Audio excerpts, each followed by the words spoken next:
नमस्कार students. Actually आज का जो विषय है, आज हम आपको बताएंगे कि इंग्लिश आपके लिए क्यों ज़रूरी है। पहली चीज़, इंग्लिश को पूरी दुनिया के अंदर वर्ल्ड वाइड एक्सेप्ट किया गया है कि ये जो आपकी भाषा है ये बहुत ही सरल है। जिसे नहीं आती उसके लिए तो हर चीज़ टफ है। तो ये बहुत ही सरल भाषा है, इसे आसानी से समझा जा सकता है। और इसके पीछे एक सबसे बड़ा रीज़न ही ये है कि जितने भी लोग हैं संसार में जो सबसे ज़्यादा पावरफुल रहे हैं, उन्होंने अपनी सभ्यताओं को दुनिया पर थोपने की चीज़ मतलब हिमाकत की है। तो आप ये लगा लीजिए कि इंग्लिश को थोपा जा रहा है संसार के अंदर। ये भी हो सकता है ये हमारे हिंदुस्तानियों की बेवकूफ़ी है कि वो इंडियन लैंग्वेज को आगे प्रोस्पोन नहीं करना चाहते। इंडियन लैंग्वेज को प्रोस्पोन नहीं करने का इसके पीछे भी एक रीज़न है, बहुत बड़ा रीज़न है, उसको समझना पड़ेगा आपको। पहली चीज़, हिंदी बहुत टफ लैंग्वेज है। इस लैंग्वेज को सीखने के लिए आपको जन्म भी लेना पड़ेगा इंडिया में, जब भी आप बेस्ट सीख सकते हैं, वरना ऐसे नहीं सीख सकते। हर लैंग्वेज पे बात लागू होती है क्योंकि संस्कार के साथ भाषा चलती है और भाषा के साथ संस्कार चलते हैं। दूसरी चीज़ जो मैं आपको बताऊंगा, इंग्लिश क्यों ज़रूरी है। इंग्लिश इसलिए भी ज़रूरी है क्योंकि इंग्लिश को आजकल के ज़माने में ज़्यादातर लोगों ने सॉफ्टवेयर्स में ऐड कर दिया है, ज़्यादातर लोगों ने बुक्स में ऐड कर दिया है। साइंस तो पूरी की पूरी ही इंग्लिश में है क्योंकि विज्ञान की खोज, भले ही आपने बोला हो कि वो हमारे देश के अंदर की गई है, पर विज्ञान की खोज इस तरीके से नहीं है। विज्ञान के कुछ पहलुओं को हमारे देश में खोजा गया है। टेक्नोलॉजी जो है वो लगभग 98% आपकी विदेशी ही है। और आप साइंस को पढ़ेंगे तो आपको इंग्लिश के वर्ड्स को भी पढ़ना पड़ेगा।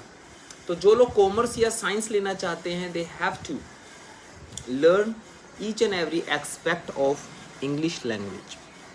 तीसरी चीज़ जो मैं आपको बताना चाहूँगा, इंग्लिश क्यों ज़रूरी है आप बच्चों के लिए, वो इसलिए ज़रूरी है क्योंकि इंग्लिश बोलने वालों में बहुत ज़्यादा कॉन्फिडेंस आ जाता है। इंग्लिश बोलने से आप किसी पर भी अपना दबाव बना सकते हैं। इंग्लिश बोलने से आप थोड़े पढ़े लिखे और सभ्य ज़्यादा प्रतीत होते हैं। मेरे पास ऐसे कई स्टूडेंट्स हैं जो 8th और 10th पास है, but now they can speak in English. तो वो जब भी किसी से बात करते हैं तो सामने वाला जो फ्रंट पर्सन होता है वो उससे समझ लेता है कि ये बहुत पढ़ा लिखा है। ठीक है। और एक और चीज़ मैं आपको बताना चाहूँगा अंत में, एक दिन के अंदर कोई लैंग्वेज नहीं आती है। जितनी दिनों में आपने अपने हिंदी लैंग्वेज को कंसिडरली सीखा था, जैसे आपने बचपन के अंदर हिंदी लैंग्वेज को बोलना सीखा था, कोई एक दिन में नहीं सीखा, 2 दिन में नहीं सीखा, कम से कम 3 साल में तो आपने सही से बोलना सीखा होगा। मम्मी इधर आओ, मम्मी मुझे भूख लगी है। चौथे साल में जाके आपने अपने आप को ये सोचा होगा कि हाँ मैं लिखना पढ़ना भी सीखूं। 5वें साल में जाके आप पहली क्लास में जाते हो और जब भी आप शब्द नहीं लिख पाते, सेंटेंस नहीं लिख पाते। तो मेरा कहने का मतलब ये है कि आप अपने आप को देखिए, कितने दिनों के अंदर आपने इंग्लिश लैंग्वेज, हिंदी लैंग्वेज सीखी थी। तो उससे कम से कम 1/4 उम्र आपको इंग्लिश को परफेक्टली बोलने, समझने और लिखने में लग जाएगी। अगर आपको ऐसा लगता है कि आप 500 रुपये एक महीना दे के और मुझे पे ये कहने लग जाएंगे कि हमारे बच्चे को इंग्लिश नहीं आई है, आप ये सोचते हैं 2 महीने दे के आप हमारे बच्चे को इंग्लिश नहीं आई है। English is not just a language, ये एक सभ्यता है, संस्कार हैं। आपका बच्चा अगर इंग्लिश में बोलने भी लग जाएगा तो इंग्लिश बन नहीं जाएगा वो। उसके लिए तो उसे कपड़े भी इंग्लिश पहनने पड़ेंगे, उसे अपना डिज़ाइन, अपने फेस का डिज़ाइन भी उसकी तरीके से करना पड़ेगा।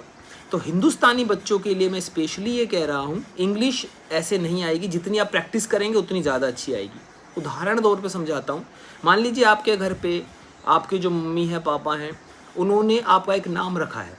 आपका नाम रखा उन्होंने प्रियांशु। प्रियांशु इधर आओ, प्रियांशु उधर जाओ। कितनी बार उसने प्रियांशु बोला, जब तो आपको जाके पता लगा होगा कि मुझे प्रियांशु नाम का एक धुन निकलती है, इनके मुंह से साउंड निकलता है, वो कुछ है जो मेरी तरफ इशारा करता है, मुझे आदेश देता है। उसके बाद आपने उस साउंड को ही कैच कर लिया कि ये जो साउंड है ये मेरी आइडेंटिटी है। प्रियांशु नाम का जो साउंड मुंह से निकला है ये मेरी आइडेंटिटी है। इसी तरीके से हमने पूरी दुनिया में हर चीज़ को एक नाम दे दिया है। उन वर्ड्स को कैच करते रहते हैं और वही एक लैंग्वेज बन जाती है, जब उन्हें उन वर्ड्स को एक सीरियलबद्ध तरीके से लगा दिया जाए, आगे लिख दिया जाए। तो मेरा कहने का मतलब ये है, इंग्लिश, आप ये सोच रहे हैं कि 2 महीने छुट्टी पड़ी है बच्चे को इंग्लिश आ जाएगी, ऐसा नहीं है। अभी रिसेंटली हमें पता लगा है जहांगीरपुरी में 1000 रुपये नॉर्मल फीस इंस्टीट्यूशंस की कर दी गई है। अब एक ने तो 1200 रुपये भी कर दी और लोग भीड़ की तरह वहाँ जा रहे हैं। वो सिर्फ इसलिए जा रहे हैं कि वो सोच रहे हैं वहाँ बैठने के बाद उन्हें अंग्रेजी पता लग जाएगी। वो भी बड़े चालाक है टीचर्स, उन्हें पता है कि 2-3 महीने बैठे रहेंगे, मेरे पास 3600 रुपये इनके आई जाने हैं। ज़्यादा अमीर होगा बंदा मुंह पे फेंक के मारेगा, ले भाई 1500 क्या 1200 ले ले। थोड़ी वहाँ पे कच्ची कलियाँ लड़कियाँ आ जाती हैं, उनको देख के लड़के वैसे पिघल जाते हैं। हाय लड़कियाँ आ रही हैं, फैशन करके आ रही हैं, उनको देख के वो बोले भाई मेरे इंस्टीट्यूशन में ये नहीं होगा, तिलक लगा रखा है, ये माला अगर धारण कर रखी है तो हमारे कुछ संस्कार हैं, हम उनसे ऊपर नहीं होने देंगे। और मैं आपको एक चीज़ बता दूँ, इंग्लिश सीखनी है, बच्चे को लगता है इंग्लिश की ज़रूरत है, और उन्हीं पेरेंट्स को लग सकता है बच्चे को इंग्लिश की ज़रूरत है जिन पेरेंट्स को पता है इंग्लिश की क्या ज़रूरत है। मैं उन पेरेंट्स के लिए बिल्कुल ये बात नहीं कर रहा हूँ जिन पेरेंट्स को पता ही नहीं इंग्लिश क्या है, लैंग्वेज का प्रयोग क्या होने वाला आगे। एक कॉमन सेंस की बात देखिए, आपका बच्चा प्राइवेट स्कूल में जा रहा है या आपका बच्चा इंग्लिश मीडियम कोर्स कर रहा है, इंग्लिश मीडियम कोर्स मतलब इंग्लिश मीडियम से वो पढ़ाई कर रहा है, उसे कुछ समझ नहीं आ रहा, वो सिर्फ रट्टेफिकेशन से ही इंग्लिश को लिख देता है, आगे बोल देता कर देता। कब तक रट्टा मारेगा वो? रट्टा कोई गाना थोड़ी ना ऐसे लिख देना है। मैं अरबी भाषा के गाने जानता हूँ, इंग्लिश भाषा के गाने जानता हूँ, आधे से ज़्यादा गाने मैंने अपनी कम उम्र में रट लिए थे, तो उनका मुझे वो थोड़ी ना पता था उनका मतलब क्या है। जब मैंने लैंग्वेज को पढ़ा जब तो मुझे मतलब समझ आया। तो आपका बच्चा जो सोचता है हिंदी में, उसे अगर इंग्लिश में बोल सकता है तो ही वो लैंग्वेज ठीक है। अगर आप ये सोच के बैठे कि आपके बच्चे को हम अंग्रेज का बच्चा बना देंगे, हमारे पास कोई ब्लड है इंजेक्शन लगा देंगे, वो जगह नहीं। मेरी इतनी ईमानदारी तो है, जो बच्चा नहीं पढ़ेगा उसके माता पिता से जरूर कह दूंगा भाई इसको ले जाओ, ये पढ़ने वाला बच्चा नहीं है। पर ये आपकी रिस्पॉन्सिबिलिटी है, आपको बच्चों को बताना है कि भैया आपको इंग्लिश सीखने जानी है। मैं एक जगह स्कूल, एक बहुत बड़े इंग्लिश इंस्टीट्यूशन में गया था, वहाँ पे जाके मैंने उनसे पूछा जी हमें ट्रायल क्लास चाहिए। कह रहे जी 500 रुपये की 1 घंटे की ट्रायल क्लास है। मैं 500 रुपये 60 घंटे पढ़ाने के लेता हूँ बच्चे को 1 महीने के, जिसमें नोट्स भी दे देता हूँ। उसके बाद मैंने कहा जी कोर्स कितने का था? 3 महीने का कोर्स 18,000 रुपये का है। और उसमें वो करा क्या रहे हैं, उनकी बुक्स देखी मैंने जब ट्रायल बेस में जाने के बाद, तो उसमें कुछ जो हम करा रहे हैं, जो 10 से 12 टेस्ट हमारे हैं या 25 टेस्ट हैं, उसमें वो 3 महीने के अंदर उन 25 टेस्टों को कराते हैं। बस अंतर क्या होता है, वो सामने खड़े होकर इंग्लिश में बोल रहे होते हैं। आपका बच्चा जो हिंदी समझ नहीं सकता, इंग्लिश समझ नहीं सकता, वो उसके सामने जाएगा, इंग्लिश में उसको लेक्चर देगा, 18,000 रुपये जेब में रख लेगा, वो जय बोल के आ जाएगा। आपका बच्चा क्या वो कितनी अच्छी सर ने इंग्लिश बोली। अरे सर के अच्छे इंग्लिश बोलने से आपके बच्चे पे क्या असर पड़ने वाला है? सर तो सब अच्छी इंग्लिश ही बोलेंगे, उन्होंने तो बचपन से इंग्लिश में पढ़ा है, जो भी पढ़ा है वो अच्छी इंग्लिश बोलेंगे ही बोलेंगे। आपका बच्चा सर के अच्छी इंग्लिश बोलने से कैसे इंग्लिश सीख जाएगा? ये कॉमन सेंस की बातें हैं। जहांगीरपुरी में कोई माँ बाप अपने बच्चों को नहीं पढ़ाना चाहता। जो पढ़ाना चाहते हैं वो ज़्यादा समझदार हैं, वो सोचते हैं कि थोड़े थोड़े पैसे दे दें और थोड़े पैसे में भी काम हमारा हो जाए। अगर पैसे को सामने लाओगे तो बच्चा नहीं सीख पाएगा। मैं सिर्फ पैसे इसलिए लेता हूँ, मैं कोई गरीब आदमी नहीं हूँ, फ्री में भी पढ़ा सकता हूँ, 3 साल फ्री भी पढ़ाया था। मैं सिर्फ पैसे से लेता हूँ कि बच्चे के ऊपर एक बर्डन रहेगा कि यार मैंने पैसे दे रखे तो मैं जाऊँगा। जब मैं कह रहा हूँ आपके बच्चे के पैसे मैंने वापस आपको नोट्स में दे देने हैं, तो मैंने क्या कमाया आपके बच्चे से? मुझे एक बात बताइए। एक और चीज़ ध्यान से सुनिएगा, मैं अगर आपके बच्चे को फ्री में भी पढ़ा दूँ तो आप इसकी चीज़ की गारंटी लेते हैं कि वो बच्चा पूरे 1 साल 1.5 साल जो मैं बोलूँगा वहाँ पढ़ेगा। अगर वो वो पढ़ेगा ज़रूर, हमारे पास पैसे नहीं, हम बच्चे को नहीं पढ़ा सकते, मैं बच्चों को फ्री में ही पढ़ा दूंगा। मेरे पास बहुत अमीर आसामी वाले लोग जुड़े हुए, आपके बच्चे का सारा सिलेबस की फ़ीस का पैसा उठा लेंगे। आपका 500 रुपये के जो नोट्स होंगे हम आपको दे देंगे। मुझे अभी भी यकीन नहीं आ रहा है कि ज़्यादातर लोग हमारे यहाँ से इसलिए छोड़ के जाते हैं कि 500 रुपये ले लेगा। हाय, आधे बच्चे मेरे पास, ज़्यादा बच्चे अगर ये छोड़ के भागे कि हाय सर ज़्यादा पढ़ा रहे हैं, 3-3 घंटे पढ़ा रहे हैं, 2-2 घंटे पढ़ा रहे हैं, ये छोड़ के भागे तो मेरे को सैल्यूट मन लगेगा। मेरे को परमात्मा कहेगा भाई तूने बच्चे की जान ले ली पढ़ा के, जब मेरी जय बोल जाएगी। पर बच्चा इसलिए भाग रहा है कि 500 रुपये फीस देनी है, बच्चा इसलिए भाग रहा है हाय 1 महीने में क्या आएगा, हाय 2 महीने में क्या आएगा। हाथ जोड़ के माफ़ी मांग रहा हूँ, बच्चे को निकाल लो अपने यहाँ से। मेरे पास बच्चा नहीं पढ़ सकता, वो कहीं भी नहीं पढ़ सकता। और हम खाली बच्चे को इंग्लिश नहीं पढ़ाते हैं, बच्चे को ये भी पढ़ाते हैं कि जिस कोर्स को वो कर रहा है, जो 12th वो कर रहा है, उसके बाद उसे पता होना चाहिए कि उसे आगे किस फील्ड में जाना है।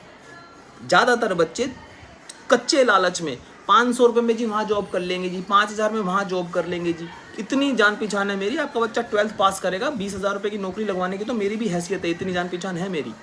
आपके बच्चे में टैलेंट और ईमानदारी होनी चाहिए बस, और टैलेंट हम देंगे आपके बच्चे को। आपका बच्चा जाके गारमेंट शॉप पे काम करेगा, 10,000 रुपये का गारमेंट का वो कपड़ा ला के बैठ जाएगा वहाँ पे और आएगा, कोई एक्सपीरियंस लेटर नहीं मिलने वाला आपको। हम कम से बच्चे को ये तो बता देते हैं कि बेटा सिर्फ वहीं काम कर रहा है जहाँ आपको एक्सपीरियंस लेटर मिले हाथ के अंदर, कि बेटा वहाँ काम करो जहाँ आपने 1 साल 2 साल दिए, कम से कम आपके पास है तो अगली जॉब छोड़ के जाओगे कि भाई मेरे पास एक्सपीरियंस लेटर है, अब मैं कहीं पे भी जॉब कर सकता हूँ। नहीं तो अगर आप ज़्यादा समझदार बनते पेरेंट्स तो अपने बच्चों को खुद पढ़ा लो, हमारे पास भेज रहे हो तो हम तो अपने तरीके से पढ़ाएंगे और आपका बच्चा बिल्कुल सेफ है हमारे पास, कोई आपके बच्चे को उंगली तक उठा के बात नहीं कर सकता। आपका बच्चा परफेक्टली इतना बेहतरीन बना के हम यहाँ से निकालेंगे, आपका बच्चा कभी ज़िंदगी में मात नहीं खाएगा। हमारे गुरुजी कहते हैं कि बेटा माँ बाप का सम्मान ये नहीं है कि बच्चा माँ बाप के पैर दबाए, माँ बाप का सम्मान ये नहीं है कि बच्चा माँ बाप को हॉस्पिटल उठा के मांगे जब वो बीमार हो जाए। हमारे गुरुजी कहते हैं माँ बाप का सम्मान वो है कि माँ बाप से ऊंचा होके दिखाए बच्चा। अगर आपके बच्चे के पापा नॉर्मल कांस्टेबल है किसी पुलिस में, दिल्ली पुलिस में, तो बच्चा सब इंस्पेक्टर बन के दिखाए, ये है माँ बाप का सम्मान। अगर बच्चा चीफ मिनिस्टर तो बच्चा प्रधानमंत्री बन के दिखाए, ये है माँ बाप का सम्मान। माँ बाप का सम्मान ये नहीं है बीमारी तो आनी है शरीर में तो कर्तव्य निभाएगा। माँ बाप का सम्मान क्या है हमें अच्छी तरह पता है और हम आपके बच्चों को वही समझाते हैं।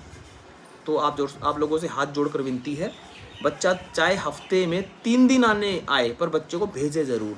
बच्चा अगर हमारे पास नहीं आएगा, जो आपने अब तक 2-3 महीने भी पढ़ा है वो भी सारा का सारा उसके दिमाग से निकल जाए। कम से कम 1 घंटा तो बच्चे को इंग्लिश स्पीकिंग में भेजे, कुछ नया ही सीखेगा।